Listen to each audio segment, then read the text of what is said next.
On Tuesday, Finance Minister Pravin Gordhan addressed the Global Development Finance Conference in Cape Town about the challenges facing developing economies and their struggle for growth and job creation.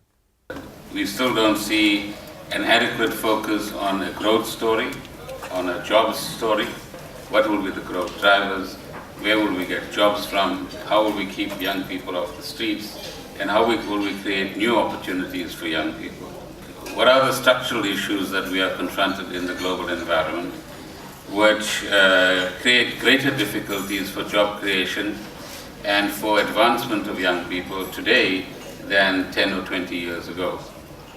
Technology has been a huge boon for most countries in the world, and eventually I hope all as well. But technology has also reached a point where less and less people are required to do a particular piece of work, and where technology is beginning to take over.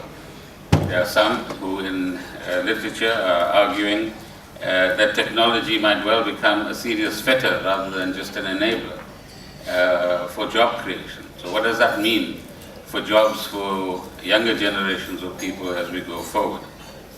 Equally, as far as the global growth scenario is concerned, we've had somewhat of a slowdown in the bigger emerging market economies, and a bit of turbulence as a result of the announcements around quantitative easing. And there too, I think in the last few months, emerging market economies and countries have been able to persuade developed country decision makers that the decisions they make and the way in which they pronounce on their decisions have a significant impact on the prospects of emerging market economies. Quantitative easing increases the money supply by flooding financial institutes with capital, in effect increasing liquidity. Quantitative easing, about tapering of quantitative easing, about postponing the tapering of quantitative easing, but all that means is that you don't know exactly when it's going to come. So again, we've kicked another can down the road, and in a sense, countries like South Africa and many other developing countries will say that's a relief for now.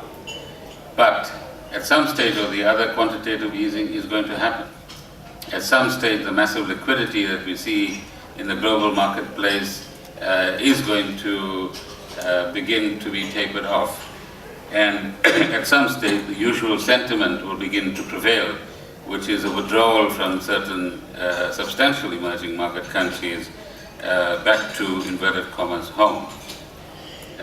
And all of this is going to impact upon cost of borrowing, both in the United States, but also in developing countries as well. So as we look at the globe today, and perhaps over the next 6 months or so, these are all still uncertainties that are going to impact upon us. And policymakers in this kind of context are expected to, on the one hand, be vigilant to ensure that they can detect changes as they are happening, but on the other hand, be far more agile and responsive to some of these developments than would be the case 10 years ago.